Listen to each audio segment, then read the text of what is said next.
எல்லாத்துக்கும் ஹாய். இது ஜெயாஸ் லைஃப். ஊர்லேருந்து வந்தப்போ எடுத்தது. ஆக்சுவலி இந்த வீடியோ வந்து ரொம்ப டிலே. ஊர்லேருந்து வந்தப்போ எடுத்த ஒரு விலாக் தான் இந்த குட்டி விலாக். நானும் இப்போ வாய்ஸ் ஓவர் கொடுக்கலாம், அப்போ வாய்ஸ் ஓவர் கொடுக்கலான்னு முடியவே இல்லை. ஊர்லேருந்து 2 மணிக்கு வந்தோம். வந்த உடனே நல்லா தூங்கி எந்திரிச்சு 8 மணி வாக்கில் தான் அன்றைக்கி எந்திரிச்சோன்னு நினைக்கிறேன். எந்திரிச்சு எல்லாத்தையும் க்ளீன் பண்ணலாம் அப்படின்னு சொல்லியிருந்தேன். கொஞ்சம் பாத்திரம் கழுவி அப்படியே கழுவுறதை மட்டும் வச்சுருந்தேன். மற்றதெல்லாம் காய்கறி எல்லாம் வாங்கிட்டு வந்து அப்படியே வச்சுட்டு ஃபஸ்ட்டு சாப்பாட்டை செஞ்சு முடிச்சு பாப்பாவை சாப்பிட வச்சுட்டு நான் சாப்பிட்டுட்டு அதுக்கப்புறம் எல்லா தெம்பாக வேலையை பார்க்கலாம் அப்படின்னு சொல்லிட்டு தான் வந்து நான் நினச்சிட்டு இருந்தேன். சாப்பிட்டு முடிச்சுட்டு ஃபஸ்ட்டு கிச்சன் க்ளீன் பண்ணலாம் அப்படின்ட்டு இருந்தேன். கிச்சன் க்ளீன் பண்ணல அப்படின்னா ஒரு மாதிரி எனக்கு வந்து ப்ரெஷராக இருக்கிற மாதிரி ஃபீல் ஆகுது. இது எப்போ க்ளீன் பண்ணி முடிப்போம் அப்படிங்கிற மாதிரி ஒரு டர்ட்டி ஃபீலில் இருந்துகிட்டே இருந்தது. அதனால தான் ஒரு சில கமெண்ட்ஸுக்கு வந்து இன்றைக்கி வந்து ரிப்ளை பண்ண போகிறேன். பாப்பாவோட ஃபுட் ரொட்டீன் வந்து கேட்டுகிட்டே இருக்காங்க ஒருத்தவங்க. ஃபுட் ரொட்டீன் அப்படிங்கிறது எதுவுமே கிடையாதுங்க. அவளே ஒயிட் ரைஸ் அந்த மாதிரி தான் சாப்பிட்டுட்டு இருக்கா. ஆப்பிள் கொடுப்பேன், ஃப்ரூட்ஸ் ஏதாவது கொஞ்சம் எடுத்துப்பா, பனானா அந்த மாதிரி எடுத்துப்பா. டேட்ஸு சாப்பிடுவா. மற்றபடிக்கு பாதாம் இந்த மாதிரி எதுவுமே சாப்பிட மாட்டா. ரசம் அதெல்லாம் சுத்தமாக சேர்த்திக்கிறதே இல்லை. உங்களுக்கு ஏதாவது ஐடியா இருக்கா அப்படின்னா கண்டிப்பாக சொல்லுங்கள். அதை வேணால் நான் ஃபாலோ பண்ணுறேன். அதுக்கப்புறம் பார்த்தீங்க அப்படின்னா என்ன சொல்கிறீங்கன்னா, மார்னிங் எப்படி எந்திரிக்கிறீங்க அப்படின்னு சொல்லி ஒருத்தங்க கேட்குறாங்க. மார்னிங் எப்படி எந்திரிக்கிறேன்னு கேட்டால் என்னன்னு சொல்கிறதுங்க. நமக்கு வந்து நமக்கு ஒரு நல்ல லைஃப் ஸ்டைல் வேணும், நம்ம ஒரு லைஃப் ஸ்டைலை ஃபாலோ பண்ணணும் அப்படின்னு நினச்சா அப்படின்னாலே கண்டிப்பாக ஆட்டோமேட்டிக்காக நமக்கு ஒரு நல்ல விஷயம் வந்து தோண ஆரம்பிச்சிடும். நம்மளை பார்த்து நம்ம குழந்தைங்க பழகுது, இல்லை நம்ம பார்த்து நம்மளை குழந்தைங்க வந்து இதெல்லாம் பண்ணுறாங்க அப்படின்னு தெரிஞ்சால் நாம் ஆட்டோமேட்டிக்காக ஒரு நல்ல விஷயங்களை பண்ண ஸ்டார்ட் பண்ணிடுவோம். இது மட்டும்தான் எனக்கு சொல்ல தோணுது. இந்த மாதிரி நினச்சி தான் வந்து 4:30 வந்து நான் ஸ்டார்ட் பண்ணேன். ஃபைனலி ஸ்டார்ட் பண்ணி 4 மந்த்ஸ் ஆகுது. ஒரு சில தடைகள் வந்தாலும் கான்ஸ்டண்ட்டாக வந்து அதை ஃபாலோ பண்ண முடியாட்டியும், அதாவது எங்கேயாவது ஊருக்கு போகிறோம், இல்லை வெளியே இருக்கோம், அந்த மாதிரி சுச்சுவேஷன், இல்லை உடம்பு சரியில்லை அந்த மாதிரி டைம் தான் வந்து இது பண்ணியிருக்கேனே தாண்டி எனக்கா வந்து இல்லை நம்ம கொஞ்சம் நேரம் தூங்கலாம் அப்படின்னு வந்து ஒரு நாளும் அதை வந்து இது பண்ணினதே இல்லை. அப்படியெல்லாம் எனக்கு நினப்பு வருது அப்படின்னா உடனே வந்து என்னோடய ஃப்யூச்சரும் என்னோடய குழந்தை ஃப்யூச்சரையும் தான் நான் யோசிச்சுக்கிறேன். ஏன்னா நான் ஒரு நல்ல லைஃப் ஸ்டைல் அவள் கொடுத்தா அப்படின்னா தான் அவளும் வந்து ஒழுங்கான ஒரு லைஃப் ஸ்டைலில் இருப்பா அப்படிங்கிறது வந்து எனக்கு ஃபீல் ஆகிட்டே இருக்கும். ஏன் அதை வந்து நான் கம்பல்சரி இதை ஸ்டார்ட் பண்ண காரணம் என்னென்னா, அவள் என்னை பார்த்து நிறைய விஷயங்கள் பண்ணுனா. அதில் ஒரு சில விஷயம் நான் பண்ணக்கூடாத ஒரு தப்பும் பண்ணுவேன். திடீர்னு கோவப்படுவேன். அந்த மாதிரியெல்லாம் இருக்கிறப்போ அவளை பார்த்துட்டு எனக்கு பயம் ஆயிடுச்சு. ஓகே, இதெல்லாம் நம்ம பண்ணுனா அவள் ரியாக்ட் பண்ணுறா, அவளும் இந்த மாதிரி பண்ணுறா, அவள் பண்ணாமல் இருக்கணும்னா நாமளும் பண்ணாமல் இருக்கணும் அப்படின்னு சொல்லி தான் இந்த விஷயமே ஸ்டார்ட் பண்ணினேன். அப்படி இருந்தும் ஒரு சில டைம் வந்து கோபம் வந்து தவிர்க்க முடியாமல் வந்துடும். ஏதாவது ஒன்று பண்ணியிருக்காங்க அப்படின்னா, எந்த விஷயத்துக்காக மெயினாக நான் கோவப்படுவேன் அப்படின்னா, எல்லா வீட்டு வேலையும் முடிச்சுட்டு க்ளீனாக இருக்கும், அதை பார்த்து கூட ரசிக்கிறதுக்கு முடியாமல் டக்குன்னு அவள் ஏதாவது பண்ணி அதை வந்து ஏதாவது மெஸ்ஸி பண்ணி வச்சுருவா. அந்த டைம் வந்து நல்லா திட்டிடுவேன். மற்றபடிக்கு வந்து ஃபுல் செல்லம் தான். அவங்க அப்பாவை விட நான் நல்லாவே செல்லம் கொடுப்பேன். அதுக்கப்புறம் பார்த்தீங்க அப்படின்னா ஹோம் டவுனுக்கு போயிருந்தேன் இல்லையா, அதில் அந்த வீடியோஸ்க்கு எல்லாமே நல்ல வரவேற்பு இருந்தது. ரொம்ப தேங்க்ஸ். மீண்டும் போனேன் அப்படின்னா கண்டிப்பாக எங்களோட வீடோட ஹிஸ்ட்ரி அதெல்லாமே நான் சொல்கிறேன். அதுக்கு பின்னாடி மிகப்பெரிய ஸ்டோரி இருக்குது, மிகப்பெரிய வழிகள் இருக்குது, மிகப்பெரிய ஒரு என்ன சொல்கிறது ஒரு சக்ஸஸ் இருக்குது. கண்டிப்பாக அந்த ஸ்டோரி சொல்லியே ஆகணும். புதுசாக வீடு கட்டுற எல்லாத்துக்குமே வந்து அது ரொம்ப ஹெல்ப்ஃபுல்லாக இருக்கும். அதையும் தாண்டி அந்த வீடு எப்படி உருவாக்கப்பட்டது அப்படிங்கிறத கண்டிப்பாக நாங்கள் சொல்கிறோம். அதுக்கப்புறம் பார்த்தீங்க அப்படின்னா இன்னொரு ஒரு சிஸ்டர் கேட்டிருந்தாங்க. சாரிங்க, அதுக்குள்ளே தும்பல் வந்துருச்சு. அதுக்கப்புறம் என்னோடய ஃப்ரெண்டு ஒருத்திங்க சொல்லியிருந்தாங்க, பாலெல்லாம் நல்லா குடி, நல்லா வந்து ரெட் பனானா இந்த மாதிரியெல்லாம் சாப்பிடுன்னு சொல்லி ஒரு சிஸ்டரும் சொல்லியிருந்தாங்க, என்னோடய ஃப்ரெண்டும் சொல்லியிருந்தாங்க. ஆக்சுவலி என்னோடய ஃப்ரெண்டை பற்றி இங்கே சொல்லியே ஆகணும். சின்ன வயசுலேருந்தே எங்களுக்கு தெரியும். நாங்கள் 2 பேரும் ஒரே ஊர் தான். அந்த டைமில் வந்து நிறைய சண்டைகள் வரும். இருந்தாலும் அவள் எனக்கு நிறைய சப்போர்ட் பண்ணியிருக்காள்.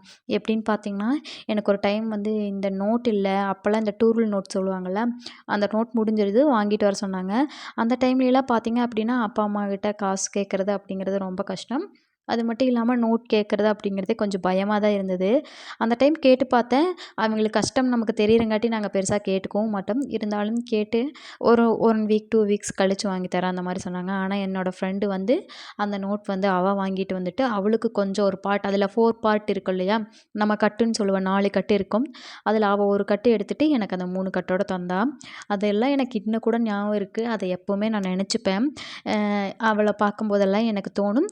இப்போ ரீசெண்டாக தோணுது. ஃபஸ்ட் டைமில் வந்து அது மட்டும் இல்லாமல் அவ அவ நாங்க காலேஜ் படிக்கிற வரைக்கும் 2 பேரும் வந்து ஒரே டிபார்ட்மெண்ட் எல்லாமே ஒன்று தான். ஒரு சில மனஸ்தாபங்கள் வந்திருந்தாலும், இப்போ வந்து எனக்கு ரொம்ப ஹேப்பியா இருக்கு. என்ன அப்டின்னா, என்னோட வீடியோஸ் பார்க்குறாங்க. நான் ஃபஸ்ட்டு வீடியோ ஸ்டார்ட்டிங்கில வந்து என்னோட தங்கச்சி ஃப்ரெண்ட்ஸ், என்னோட ஃப்ரெண்ட்ஸ் எல்லாத்துக்கிட்டயும் சொல்லி நான் யூடியூப் ஸ்டார்ட் பண்ணியிருக்கேன் அப்படின்னு சொல்லி ஒவ்வொருத்தர்கிட்டயும் நான் சப்ஸ்கிரைப் பண்ண சொல்லியிருக்கிறேன். ஆனா, அதுக்கப்புறம் தான் எனக்கு புரிஞ்சது. ஓகே, அவங்களெல்லாம் சப்ஸ்கிரைப் பண்ண சொன்னதுக்கு சப்ஸ்கிரைபர் வேணா இன்க்ரீஸ் ஆயிருப்பாங்க. ஆனா, அவங்களுக்கு நம்மள புடிக்குதா? இல்ல நம்மளோட நம்மளோட வீடியோஸ் எல்லாம் இவங்களுக்கு பார்க்கறக்கு இன்ட்ரெஸ்ட் இருக்கா? அப்படின்னு சொல்லி யோசனை வந்ததுக்கப்புறம் தான், எனக்கு வர ஒவ்வொரு சப்ஸ்கிரைபரையும் நான் வந்து செலிப்ரேட் பண்ண ஆரம்பிச்சேன். அவங்க மேல வந்து நான் என்னோட கான்சன்ட்ரேட் போச்சு. ஏன்னா, நம்ம ஃப்ரெண்ட்ஸ், ஃபேமிலிஸ் வந்து ரெகுலரா பார்ப்பாங்களா? அப்படின்னு கேட்டா, எனக்கு தெரியலன்னு தான் சொல்லுவேன். அதாவது நம்ம வற்புறுத்தி ஒரு சப்ஸ்கிரைபர வந்து பண்ண சொல்லியிருக்கோம் அப்படின்னா, அது எனக்கு கரெக்ட்டா தெரியல. ஆனா, என்ன புடிச்சு பார்க்குறவங்க எல்லாருமே என்ன ரெகுலரா ஃபாலோ பண்ணுவாங்கங்கிற ஒரு சின்ன நம்பிக்கை இருக்குது. அந்த மாரி தான் வந்து நான் நெனச்சிட்டுருந்தேன். அவ பாப்பாளா என்ன ஏது அப்படின்ட்டு. ஆனா, அவ ஒவ்வொரு டைமும் பார்த்துட்டு எனக்கு வந்து யூடியூப் கமெண்ட்ல வந்து சொல்ல மாட்டா. வாட்ஸ்அப்ல வந்து சொல்லியிருப்பா. இந்த டைம் நேரடியாவே யூடியூப்லயும் சொல்லியிருந்தா. எனக்கு வந்து ரொம்ப சந்தோஷமா இருந்துச்சு. ஆனா 1 மந்த்லேருந்தே யோசனையாவே இருந்தது. இப்படி ஒரு ஃப்ரெண்டுக்கு வந்து நம்ம கண்டிப்பா தேங்க்ஸ் சொல்லியே ஆகணும். அதுக்காக இந்த கடவுளுக்கும், யூனிவர்ஸுக்கும் நன்றி சொல்லணும் அப்படின்னு சொல்லிட்டு, என்ன சண்டை வேணாலும் வந்திருக்கலாம், என்ன வேணாலும் வந்திருக்கலாம். அதுக்காக என்னோட சைட்ல என்ன தப்பு இருந்தாலும் மன்னிச்சுக்கோ டியர். இது மட்டும் தான் சொல்ல தெரியுது. எனக்கு வேறு எதுவும் சொல்ல தெரியல. அந்த கால சூழ்நிலைகளை எதையும் மாத்த முடியாது.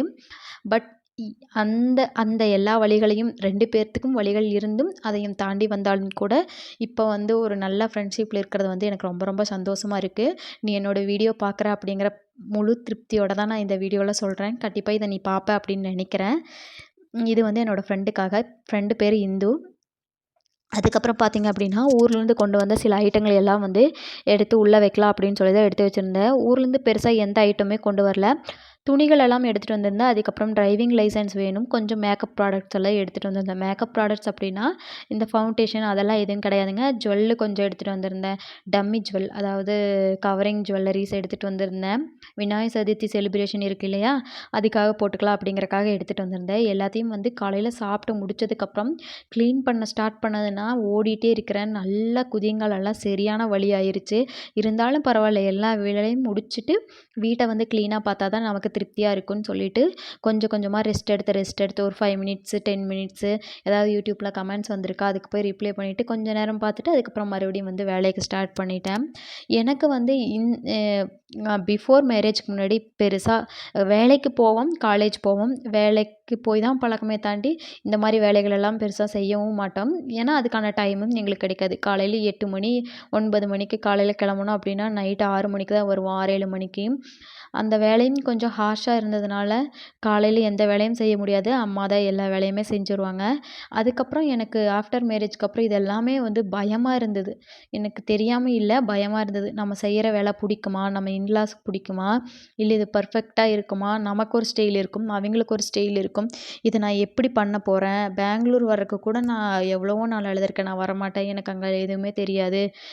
அப்படின்னெல்லாம் நான் அழுதுருக்கேன். எனக்கு அவ்வளோக்கா இங்கிலீஷ் தெரியாது. நான் எப்படி மேனேஜ் பண்ண போறேன்? அங்க லாங்குவேஜ் எனக்கு புரியாது அப்படின்னு சொல்லிட்டு. ஆனா வந்து அந்த பயத்துலேருந்து வெளிய வந்துட்டோம் அப்படின்னாலே நம்ம நெறையா சாதிக்கலாம் அப்படின்னு தான் இப்ப எனக்கு தோணுது. எதுவா இருந்தாலும் பார்த்துக்கலாம். எல்லா விஷயத்தையும் வந்து நம்ம ஹேண்டில் பண்ணலாங்கிற ஒரு பக்குவத்துக்கு வந்து கொண்டு வந்திருக்குது. பார்க்கறக்கு தாங்க ரொம்ப பெரிய விஷயமா தெரியும். எல்லா விஷயமே நம்ம எதுக்கு பார்த்து பயப்படுறோமோ அப்படியோ, அத வந்து ஸ்டார்ட் பண்ணி பாருங்க. ஒன்ஸ் அது வந்து ரொம்ப பெரிய ஒரு சக்ஸஸ் உங்களுக்கு கண்டிப்பா குடுக்கும். நான் நெறைய இது அனுபவிச்சிருக்கிற வாழ்க்கை பாடமா தான் நான் சொல்றேன். யூடியூப் ஸ்டார்ட் பண்ணணும் அப்படிங்கிறது என்னோட ரொம்ப நாள் கனவு. அதையுமே நான் வந்து எப்படி பண்ண போறோம்? என்ன நம்மளால ஒர்த் ஆகுமா? ஆனா நான் அந்த டைம்ல பண்ணியிருந்தேன் அப்படின்னா, எனக்கு அது ரொம்பவே ஹெல்ப்ஃபுல்லா இருந்திருக்கும்.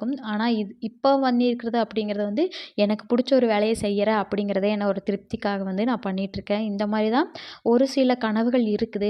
அத நிறைவேறும்போது கண்டிப்பா உங்ககிட்ட நான் சொல்றேன். அ நமக்கு ஒண்ணு வரல அப்படிங்கிறக்காக அது அது நம்மளுக்கு பிடிக்காது அப்படிங்கிறது அர்த்தம் இல்ல. எனக்கும் அப்படிதான். இங்கிலீஷ் லிட்ரேச்சர் தான் படிச்சேன். ஆனாலும் வந்து பார்த்தீங்க அப்படின்னா, எனக்கு நெறைய பயம் இருந்தது. ஆனா அந்த பயத்திலிருந்து கொஞ்சம் பேச ஸ்டார்ட் பண்ணேன். நல்லா பேசுகிறவங்க கூடயே நான் காம்படிஷனாக இப்போ பேசுகிறேன்னு எனக்கு தோணுது. ஆனால் வந்து எ ஊர் சைடு யார்கிட்டயும் பேசினதில்ல. இங்கே பெங்களூர்ல இங்கிலீஷ் நாலேட்ஜ் கொஞ்சம் வேணும். அதாவது இங்கே இருக்கிற லாங்குவேஜ் தெரியல அப்படின்னா, இங்கிலீஷ் வச்சு கொஞ்சம் மேனேஜ் பண்ணேன். அத பார்க்கும்போது எனக்கே இப்போலாம் என்னை பார்த்து ஆச்சரியமா இருக்குது. இவ்வளோ நல்லா பேசுற அப்படின்ட்டு. கடைசியா ஃபைனலா வீடெல்லாம் கிளீன் முடிச்சதுக்கப்புறம் இப்படி தாங்க இருந்தது. இன்னொரு வீடியோல சந்திக்கலாம். பாய்.